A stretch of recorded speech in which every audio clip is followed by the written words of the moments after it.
Hey guys, so we're going to be doing a video over our trailer setup. We're getting ready to go on a long road trip, about 4,000 miles, and so we're just going to go over some of the security items we have and then the setup inside. So we just bought a brand new trailer. It was bare on the inside, so we have the locks that are placed on the latches. We also have a door that's on the other side for an access door, and it has an exterior lock that we have set up, as well as some keys and a lock just for the actual latch. So we have some of our tools that are still in here and whatnot. We did go over to Harbor Freight and we purchased this E-Track system. So we have the E-Track system.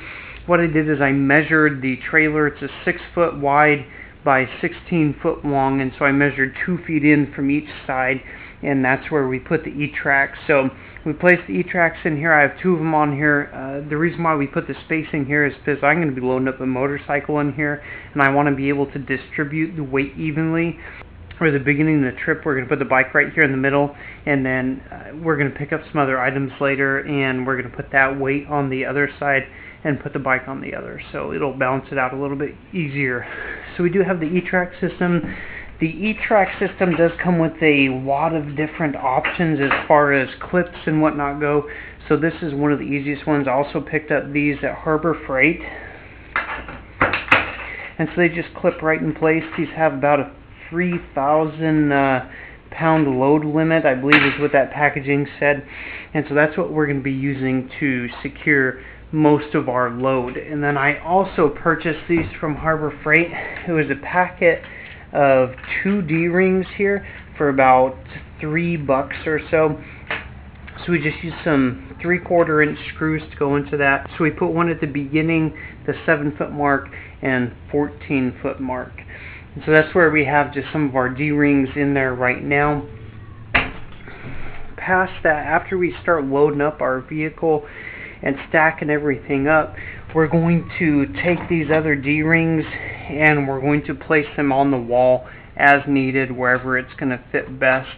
And then if we need to move these later, we can still take them out, put some wood filler in there, and that's going to help it work. We do have some ventilation system in here to help out with any fumes and to help keep it just a little bit cooler. Another option we did put on here as far as security wise goes is we did put a motion sensor alarm. You can either do the chime or the alarm. It comes with the remote. This is pointed right at our doors, so whenever somebody opens them, that is going to go off. And then again, as I was mentioning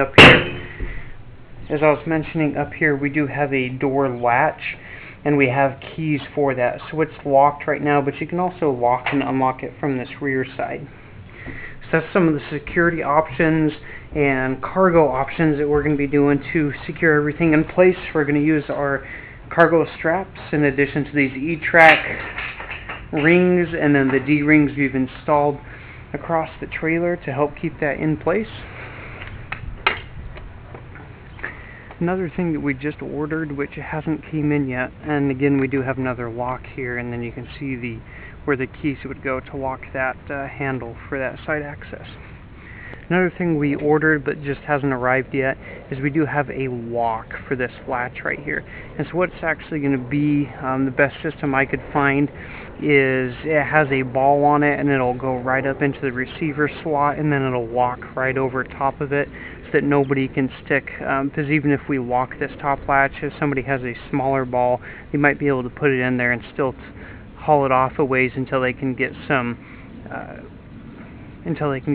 bolt cutters or whatnot. So that's kind of how we have our trailer set up for now. We're probably going to be adding some more options, but that's how we're going to prep it for this trip.